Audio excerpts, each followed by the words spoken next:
This lesson is DNA replication. So the first thing I would do is put a title up on the board, and the students would have a monster page and the board is blank. This is the first image they're going to see. Now what I'm holding in my hand here are the nucleotides for the top strand, and they're in order that I want them to be for this particular lesson. And these are the complementary nucleotides in the bottom strand. So once you see me build this, an easy thing for you to do is to write down the sequence, and you can stack them, and it makes it easier for when you start to teach. Another thing to help you prepare for a little bit of what we call downtime is when you're starting to place the nucleotides on the board, you could ask the students to do some reading about DNA replication, or even to take a note while you maybe take 5 minutes to set up an image. Okay, just before I start to put the nucleotides, I'm going to move the title of the lesson over to the left-hand side of the board because I need this space to create the bubble. So I'm going to start placing the nucleotides in the top strand in the order of what I call this deck of cards.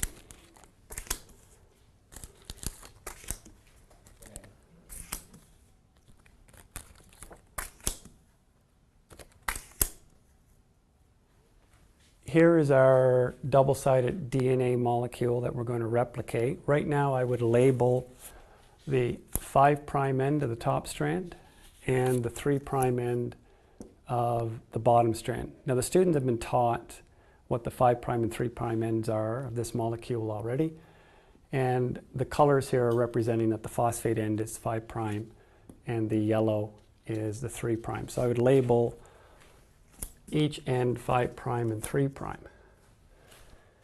Now what the students would do now is they're going to start adding to this picture here, and what they're developing is something that we call a chaos picture. It's really an image of the molecules that we're studying before the reaction happens. So I'm going to start placing all the molecules that are in your legend around the DNA double-sided molecule. So I'm going to start placing all the proteins that are in your legend, and I'm going to start placing DNA and RNA nucleotides to build what we call a chaos picture. So you're looking here at what is representing what we call a final chaos diagram. Now the students are going to take this chaos diagram and use it as really their own legend, really, and a reference. And it's like a before diagram. They don't add a layer onto this and another layer, and they don't edit it.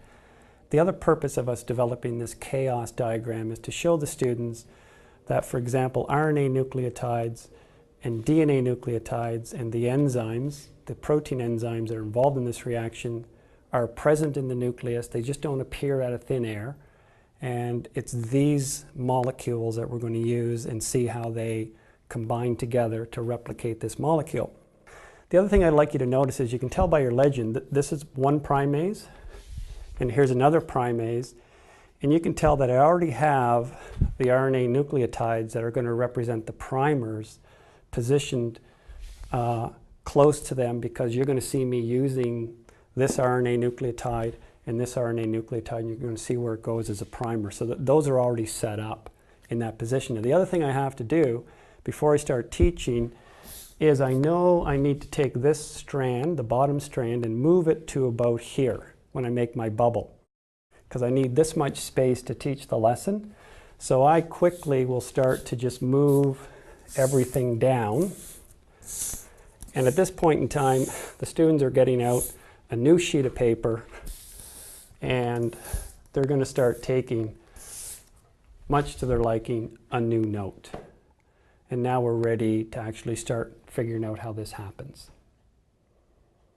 The focus that I've thought about to help you understand how I use the model is not to teach you, the actual teaching of DNA replication, but to try to do my best to show you what's in my mind while I'm doing my manipulation. So you're going to see me manipulate, and you're going to see me, or you're going to hear me talk about why I'm doing what I'm doing, as opposed to, here's an initiator protein, and an initiator protein does this and this and this. I'm not going to get into the structure and function of everything. So this represents the initiator protein. Our 2 helicases then are allowed to come in. And one of the things I like to do is you can slide See how I can bend that a bit? I can slide that helicase underneath, and that's kind of giving the students a little bit of an example of, you know, this is a three-dimensional molecule. I can take the other helicase and slide it in the same way, and now the two helicases enter, and as you know, helicase is going to break those bonds, and what I do when I teach this is I create a large bubble right away. So I will pull the bottom strand down, like so.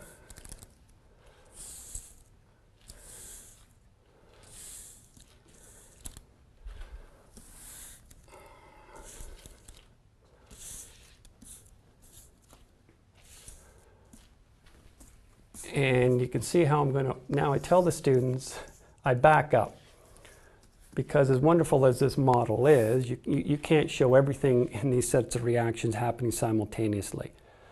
So the students know that helicase open those, and I model that now by orientating the helicases with the green protein. So this is showing a direction of movement to your right, and this helicase is moving to your left, and that's what's creating the bubble. I then back the helicases up, and then I show the students the next layer of what would happen, and that's when I bring in primase, and I'll move one helicase because I can only show one at a time, and as the helicase and the primase are advancing, the primase lays down a primer and advances. And that's how I show the first primer being laid down on the bottom strand. Now, make sure you're clear here that the helicase and the primase that are moving to your right, they're laying down the primers on the bottom strand. It's easy to mix these up. In fact, you saw me put the primase on the wrong side there for a second. So then I'll bring in the second primase, and it is now going to lay down a primer on the top strand. And you can just do this kind of what we call like a half spin move and lay down a primer and advance. So now we have two primers laid down on the bottom and the top strand. So the next thing I would teach is the orientation of DNA polymerase III. So you can tell by your legend, DNA polymerase III has these two purple amino acids in the middle. And the way I've designed it is it can't, this C here is designed for two reasons. One, that to me is not a fit on the ribose end. You can see the way I've created that space, how DNA polymerase III fits on the 5' end of the primer. And that's the purpose of the design of that molecule. And then we talk about 5' and 3', etc. And then we tell the students now know that DNA polymerase III is going to do complementary base pairing because of the enzyme. And the other design of DNA polymerase III is it's designed to fit onto or between right here. Again, so here DNA polymerase III is now, we're communicating, is going to be making a covalent bond between the deoxyribose and the phosphate of the adjacent DNA nucleotide. And that continues on that top strand. And I'm going to stop right there. Now a second DNA polymerase III, and I'll tell the students simultaneously, is bonding to the 5' end, and we're going to start to build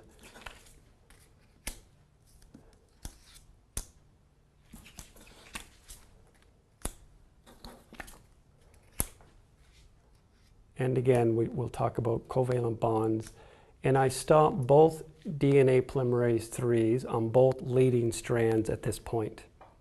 Now I'm going to come back and ask the students, as this DNA polymerase III continues to move, right, it can continue to make a new strand. So the question is, how does this top strand get copied? And the students are going to figure out, as you know, another primer needs to be laid down. So I go back to helicase and primase, and here I show another primer being laid down. And at this point in time, I'll bring in another DNA polymerase 3 and start to do A, T, G. And one of the things I like to do is sometimes you don't have to hold these magnets actually physically on the board. At this point, I'll kind of scan like this, and to represent falling off, now when we hit the primer, I'll just have DNA polymerase 3 fall off like this, and the students are kind of curious about what's going to happen to that molecule. So now we've produced an Okazaki fragment. I'm going to do the same thing on the bottom strand, lay down another primer with primase and helicase, and we have a fourth, and that's why I put in your kit 4 DNA polymerase 3s, and we will do complementary base pairing.